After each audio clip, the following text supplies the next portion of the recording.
Cubs and Brewers series.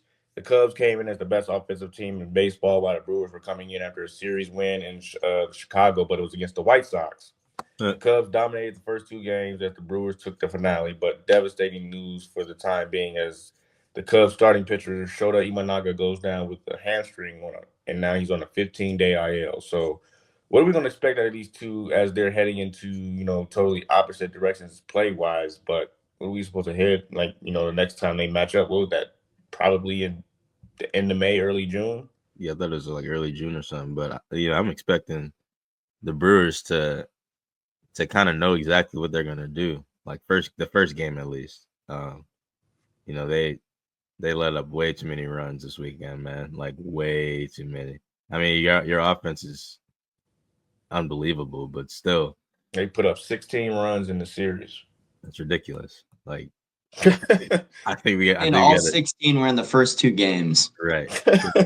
There was zero in the last game, but I think they gotta realize that they probably should start the best against the Cubs to kind of test themselves. But that's up to them. But that's what I kind of got from it all, man. It was just hard to watch. I kind of turned it off the second day because it was just no. The first day was I don't remember which day was like the worst, but First game was 10-0. Second game was first one. 6-2. so And the first game game, 3 was 4-0, I think. yeah, PCA had about 3 homers in that series.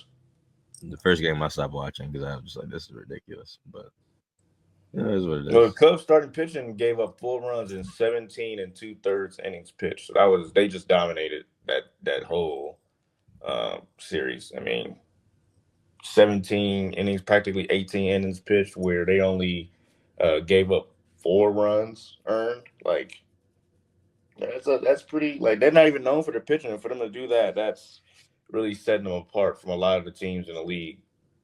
Well, that's the thing about the Cubs. For some reason, and this was the theme last year too, they just could not hit the Cubs starting pitching. The problem for the Cubs always against the Brewers is they'll set themselves up for success getting into the sixth and seventh, and then the bullpen just blows it every single time. The game I went to last year was the council return game. I want to say it was like 0-0 going into the seventh or eighth, and then the Brewers scored like 4 runs, won the game 4-0. That's exactly how Sunday went as well, where they were able to get through Shota's innings. Obviously, he got into a bit of a jam, but you could also make an argument if he doesn't pull his hammy, they get the third out right there too. So it's just the bullpen's always been their concern. I don't understand why a team of that status just hasn't completely addressed it yet, but they haven't. They looked That's pretty good just last night. incompetence. He feels like, okay, I don't have to pay a guy this much amount of money to come in and relieve games in like the seventh or eighth inning, and will it kind of come back to bite you when you don't, Right. because you prioritize so many other things other than the games or the back end of the game. Where okay, sure you get good starting pitching, but none of them were paid. They were all mainly guys from the farm system, or you got them for a cheap deal. Same with the hitting. You don't really pay anyone. You just get somebody on a good deal, and you try to go from there. So the formula that they're trying to run, it seems like it's trying to be like in 2016, where they had all of these young kids playing, and then they went to go get a reliever in the trade deadline, and then they somehow manage or be better than expectations. That's not going to work in this day and era. You're not going to win a lot like that. Sure, you're going to win maybe one championship, but when you look at the Dodgers, they set themselves up for years and years of success. Yeah, I'm money. not saying pay somebody $700 million. No, I'm not saying that. But at some point, you're gonna have to pay someone. That's the thing, bro. The Brewers, they don't. I don't think they have enough money for all that. Like they got. You talking about the Dodgers? They got superstars. We just need one star or maybe like one or two stars to kind of pay. But if we do that, I mean, more people go end up leaving because the Brewers don't pay anybody. So that's the issue. But Yeah, Yeah, you I have mean to it's wonder with Jesus Made in single A, whether the Brewers will pay him the same way that they paid Churio in the future, because that was the way they were able to lock him up for so long, was just paying him before he actually got to the bigs and his value got way higher than his contract was. Yeah. So you have to wonder whether that's what they're going to do with a lot of those top prospects moving forward. Yeah, and that's cool, but you're banking, like, look at what happened to Matt Shaw. Like, you banked on him. You didn't go get a third baseman. You didn't keep Bellinger, so you could have put Bush at third. So you had two options. You didn't do neither one of them. So you went out there with a prospect, and now he's back in AAA because he struggled and it was bad. It was really bad how much he looked up here. It showed that he was miles behind. He's not ready. So now you're trying to fill in and place people at third, and you signed you had Gage Workman from spring training. You DFA him, and then you bring in Nicky Lopez on a deal, and you try to bring him in, and then you got Justin Turner, who really doesn't even play third, but he should be playing third, but he mainly plays first, and you got John Birdie, and you don't have a real third baseman, and that should have been addressed.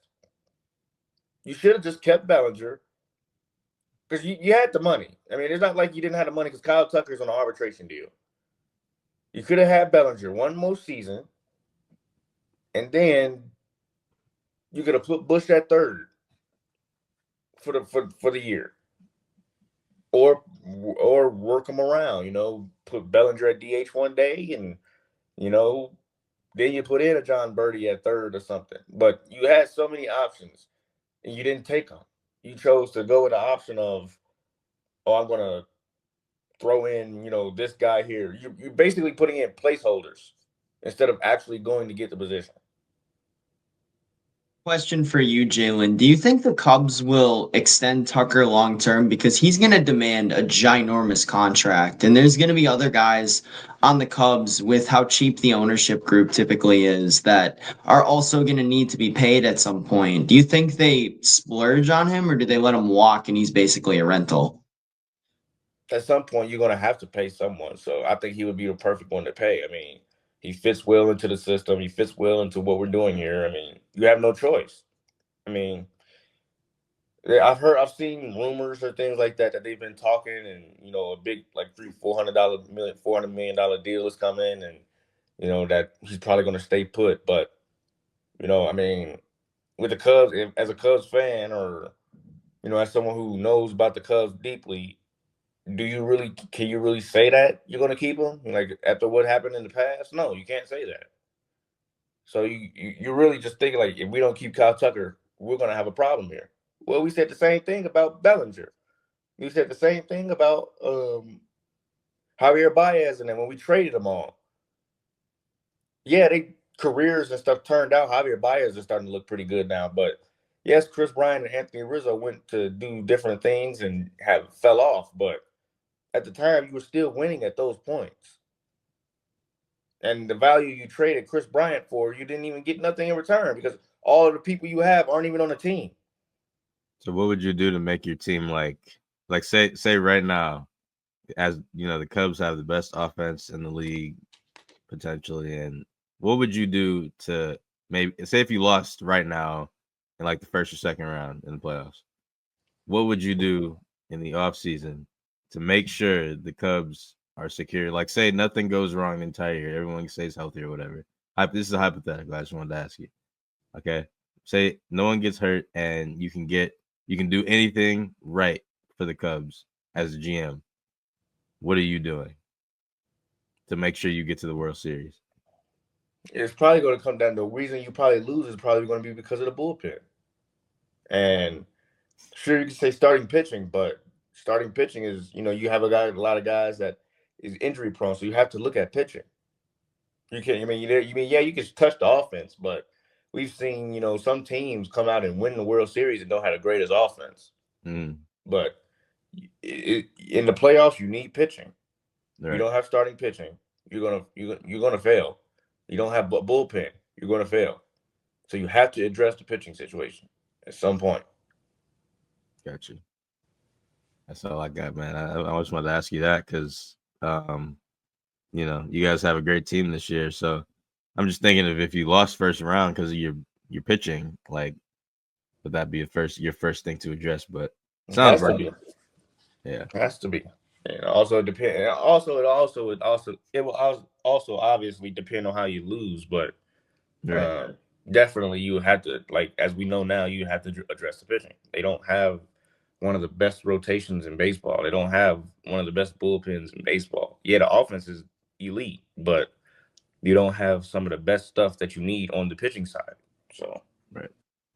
Shota and Steele being out, Steele for the rest of the year, and then Shota potentially long term. You don't have that depth in the rotation anymore because you're losing your best two arms there. mhm. You still have guys like Jamison Tyone who can be good, but there's also the flip side of that where it's just you have to tap deeper into maybe the farm system or make some rash trades like the Brewers had to do at the start of the year, get rid of some prospects, offload some people, and be able to get another starting pitcher because it's gonna start wearing on the guys like a Ben Brown, for example, where their ERA is around the 4 to 6 range, somewhere in there, which isn't exactly the most reliable in the world. That's really what I think they need to address. Is they're probably going to have to make a tough decision on a top prospect and go out and get a pitcher. Yeah, I mean they also have a pitcher that we haven't even seen yet, Cade Horton. He's supposed to be our best pitching prospect. He was better. He was touted as better than Ben Brown, and we still haven't seen him yet. So it's like, what are we waiting for? Like, so it's like they feel. I feel like sometimes, a lot of the times, they feel like they're trying to outdo themselves and outthink themselves to where, you know, we make smart decisions and we roll a different way. No, bro, just go out and do the right thing, bro. Bring Right. Cade Horton up. Like, he's been dominating in AAA already. He's been dominating last year and he's dominating this year. Like, why is he still down there?